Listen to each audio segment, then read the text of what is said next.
I'm Seven Suzuki, speaking for ECHO, the Environmental Children's Organization. We're a group of 12 and 13-year-olds trying to make a difference. Vanessa Suddy, Morgan Geisler, Giselle Quigg, and me.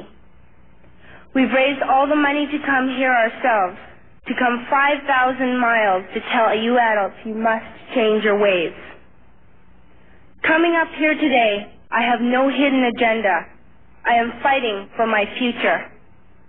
Losing my future is not like losing an election or a few points on the stock market.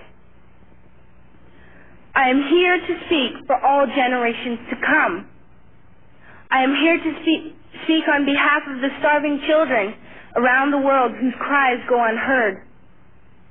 I am here to speak for the countless animals dying across this planet because they have nowhere left to go. I am afraid to go out in the sun now because of the holes in our ozone. I am afraid to breathe the air because I don't know what chemicals are in it. I used to go fishing in Vancouver, my home, with my dad, until just a few years ago we found the fish full of cancers. And now we hear of animals and plants going extinct every day, vanishing forever. In my life, I have dreamt of seeing the great herds of wild animals, jungles and rainforests full of birds and butterflies. But now I wonder if they will even exist for my children to see. Did you have to worry of these things when you were my age? All this is happening before our eyes, and yet we act as if we have all the time we want and all the solutions. I'm only a child, and I don't have all the solutions. But I want you to realize, neither do you. You don't know how to fix the holes in our ozone layer. You don't know how to bring the salmon back up in a dead stream. You don't know how to bring back an animal now extinct. And you can't bring back the forest that once grew where there is now a desert. If you don't know how to fix it, please stop breaking it. Here, you may be delegates of your government, business people, organizers, reporters, or politicians, but really, your mothers and fathers, sisters and brothers, aunts and uncles, and all of you are someone's child. I'm only a child, yet I know we are all part of a family, 5 billion strong. In fact, 30 million species strong. And borders and governments will never change that. I'm only a child, yet I know we are all in this together and should act as one single world towards one single goal. In my anger, I am not blind, and in my fear, I am not afraid of telling the world how I feel. In my country, we make so much waste. We buy and throw away, buy and throw away, buy and throw away, and yet northern countries will not share with the needy. Even when we have more than enough, we are afraid to share. We are afraid to let go of some of our wealth.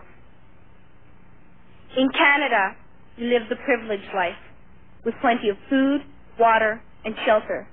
We have watches, bicycles, computers, and television sets. The list could go on for 2 days. 2 days ago, here in Brazil, we were shocked when we spent time with some children living on the streets. This is what one child told us. I wish I was rich.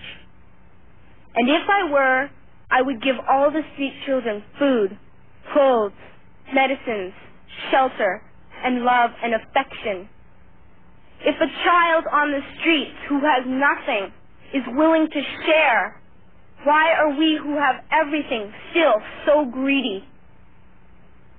I can't stop thinking that these are children my own age, that it makes a tremendous difference where you are born. That I could be one of those children living in the favelas of Rio. I could be a child starving in Somalia, or a victim of war in the Middle East, or a beggar in India. I am only a child, yet I know if all the money spent on war was spent on finding environmental answers, ending poverty, and finding treaties, what a wonderful place this earth would be. At school, even in kindergarten, you teach us how to behave in the world. You teach us to not to fight with others, to work things out, to respect others, to clean up our mess, not to hurt other creatures, to share, not be greedy. Then why do you go out and do the things you tell us not to do? Do not forget why you are attending these conferences, who you're doing this for. We are your own children.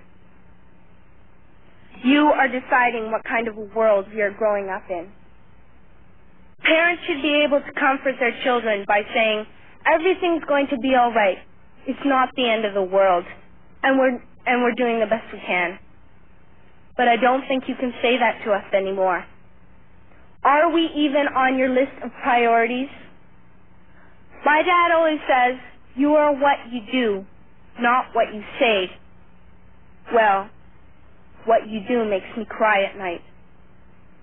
You grown-ups say you love us, but I challenge you, please, make your actions reflect your words. Thank you.